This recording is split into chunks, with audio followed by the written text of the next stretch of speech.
আসসালামু আলাইকুম, কেমন আছেন সবাই? সিম্বার এই নতুন ব্লগে আপনাদের সবাইকে স্বাগতম। কারিফুসানা। তো আজকে সকাল সকাল বেরিয়ে পড়ছিলাম মোয়ানজা শহরে একটি বাসা খোঁজার জন্য। আপনারা যারা আমাকে ফলো করেন সবাই জানেন আমি গত 1 মাস যাবৎ তানজানিয়ার মোয়ানজা রিজিয়নে আছি। সো গত 1 মাস যাবৎ আমি এই হোটেলটাই থাকতাম। হোটেলটার নাম হচ্ছে JA হোটেল। এটার অবস্থান হচ্ছে তানজানিয়ার মোয়ানজা রিজিয়নের সিটি সেন্টারে। তো সকাল সকাল বেরিয়ে পড়লাম। এখানে আমি একটা পিকি ডেকে নিলাম। পিকি হচ্ছে আমাদের দেশের কিছুটা পাঠাওয়ার মতো। তো হোটেল থেকে বেরিয়ে হাতের বাম পাশে এই সুন্দর সুন্নি মসজিদ আছে। এটা বলার কারণ হলো মোয়ানজাতে অনেক শিয়া মসজিদও আছে। তো পাশাপাশি একটি সুন্নি মসজিদ থাকায় নামাজের ক্ষেত্রে অনেক সুবিধা হতো। তো যেতে যেতে আপনাদেরকে মোয়ানজার কিছু রোড ভিউ দেখাচ্ছি। পাশেই হাতে ডান পাশে মোয়ানজার সিটি কাউন্সিল অফিস। যদিও আজকে রবিবার, তবু মানুষজন তাদের সাপ্তাহিক কাজকর্ম করার জন্য বেরিয়ে পড়েছে। আর এখানকার পিকিগুলোতে কিন্তু সব কিছুই মানুষ বহন করে। একটু দেখলেন একটি মেট্রোস নিয়ে যাচ্ছে। তো মোয়ানজার এই রোডটা অনেক সুন্দর। যখনই আমি রোড দিয়ে ট্রাভেল করি তখনই মনে হয় যেন আমি একটু ভিডিও করি। তো ভিডিও করার কারণটা হলো এই যে দেখছেন ঢালু দিয়ে নেমে যাচ্ছি আর দূরে পাহাড় দেখা যাচ্ছে। আর এই পাহাড়ে বাস করছে অনেক মানুষ। এই পাহাড়গুলো কিন্তু পাথরের, আর বড় বড় পাথরের পাশে তাদের ঘরবাড়ি। আর এই পাথরগুলো দেখলে মনে হয় যে এই যে করেই পড়লো। তো আমরা মেন রোডে চলে আসলাম। আর মেন রোডের বা পাশে দেখতে পাচ্ছেন মোয়ানজার বিখ্যাত দ্য রক সিটি মল। আমার আগের একটা রিলসে আমি এটার ভিডিও আপলোড করেছিলাম। এই রক সিটি মলটা আমাদের ঢাকার অনেকটা বসুন্ধরা সিটির মতো। যদিও বসুন্ধরা সিটির মতো এখানে অনেক দোকান নেই, তবুও নাইমাওয়া থেকে কানামাওয়া অনেক ভালো। আর রাস্তার পাশেই, রাস্তার মধ্যে একটি সুন্দর ওভারব্রিজ রাস্তা পারাপারের জন্য। আর রাস্তার দুধারের দৃশ্যগুলো অনেক সুন্দর, অনেক সিনিক। দুপাশে পাহাড় এবং পাহাড়ের মধ্যে মানুষজন বাস করছে। দেখলে মনে হয় যে ওখানে যদি আমার একটা বাসা হতো। তবে একটু পরে দেখতে পাবেন যে ওখানে বাসা হওয়াটা কত কঠিন। আজকে আমাকে হেল্প করার জন্য আমার একজন লোকাল ফ্রেন্ড, যার সাথে আমার একটি রেস্টুরেন্টে পরিচয় হয়, সে রেস্টুরেন্টের ম্যানেজার। রেস্টুরেন্টের নাম হচ্ছে আল মুজাম্মেল ক্যাফে। আর রাস্তার ডান পাশে একটি হোটেল দেখা যাচ্ছে, দ্য হোটেল কিংডম।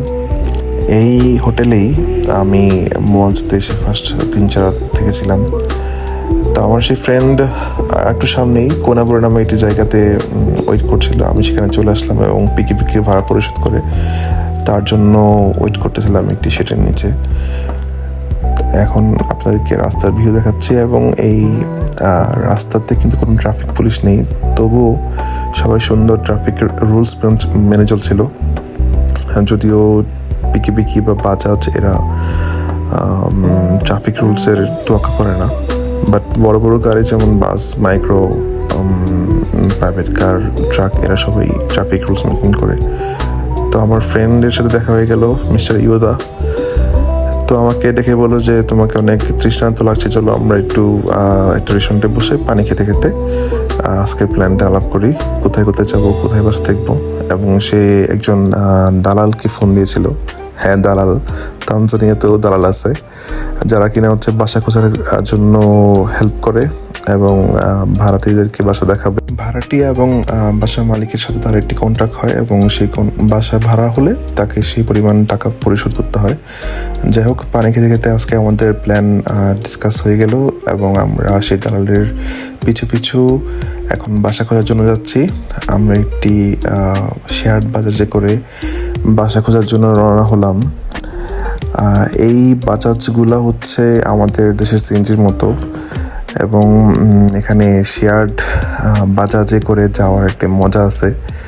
সামনের দুজন, আমাদের দেশের মধ্যেই সামনের দুজন বসতে পারে এবং পিছনে 3 জন বসতে পারে। তো যাওয়ার সময় যে রোডটা, এটা অনেক সিনিক।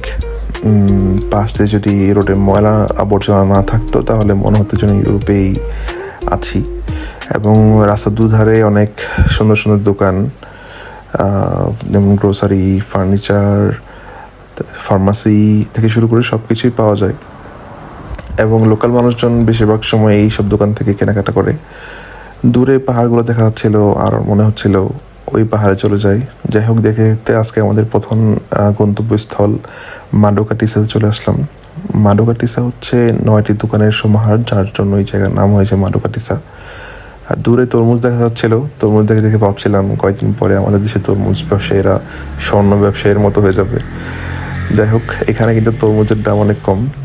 প্রথম বাসাটি পছন্দ না হয় আমরা আরেকটি বাসায় চলে আসি। এই বাসার আউটলুকটা অনেক সুন্দর, বাট এটার ভিতরে অনেক ময়লা আবর্জনা এবং অনেক কিছু ড্যামেজ, যার জন্য আমরা এখান থেকে চলে যাই। তারপর একটি পাহাড়ে চলে যাই এবং পাহাড়ের একটি স্কুল দেখতে পাচ্ছেন, এবং স্কুলের পাশেই বাচ্চারা দাঁড়িয়ে আছে। তাদেরকে আমরা হাই বলে সামনে দিকে এগিয়ে যাচ্ছিলাম। তারপর যেতে যেতে আরেকটি বাড়িতে পৌঁছাই। সেই বাড়ির উঠানে একটি সুন্দর অ্যাভোকাডো গাছ আছে, গাছ ভর্তি অ্যাভোকাডো। এখানে অবশ্যই অ্যাভোকাডোর দাম অনেক কম, প্রত্যেক বাড়িতে অ্যাভোকাডো গাছ আছে। ফলমূলের দাম কম হলেও অন্য অন্য জিনিসের দাম অনেক বেশি। তো আজকে আমাদের বাসা পছন্দ হয়নি।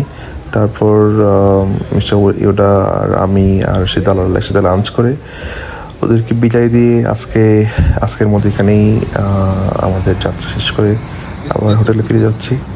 সবাই ভালো থাকবেন, আমাকে সাপোর্ট করবেন, শেয়ার করে দেবেন, লাইক করে দেবেন। আসসালামু আলাইকুম।